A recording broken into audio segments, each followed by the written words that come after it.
Hey, my name is Kurtis Parks, and you're watching Worshipology. Today I want to answer the question, why music? As a worship leader, I've dedicated my life to writing music and bringing it to the church. Why? Well, I believe music shapes culture.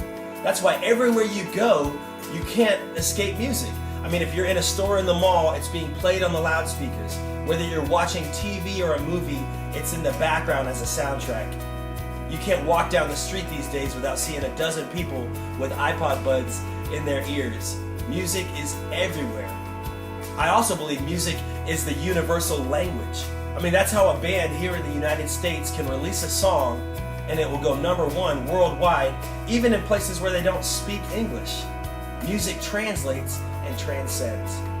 And that's why I've dedicated my life to it. And I think as worship leaders, if we can understand the power of music, that it's truly a gift from God's hand to connect us to His heart, we'll bring a deeper purpose into what we do every single weekend. And so today I want to look at that first part. Music shapes culture. As I said, I believe music shapes culture and shifts atmosphere. And today, when we look at Deuteronomy 10, verse 8, we'll get this picture of Moses, and he's charging the tribe of Levi. Now, the Levites were the early caretakers of the tabernacle. They're kind of like the first worship leaders.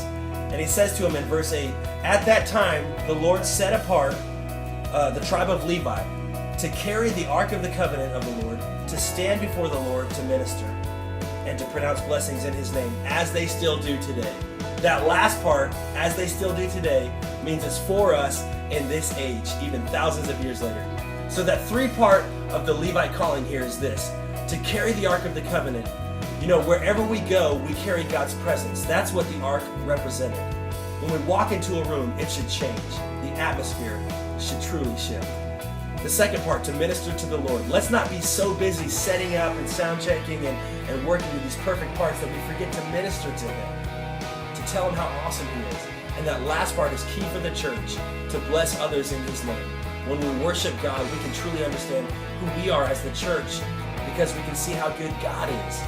I think worship leaders put a magnifying glass on the character of God and just show others how amazing He is. So let's take that three-part calling of the Levites seriously, and we'll begin to see culture shaped and atmosphere shift.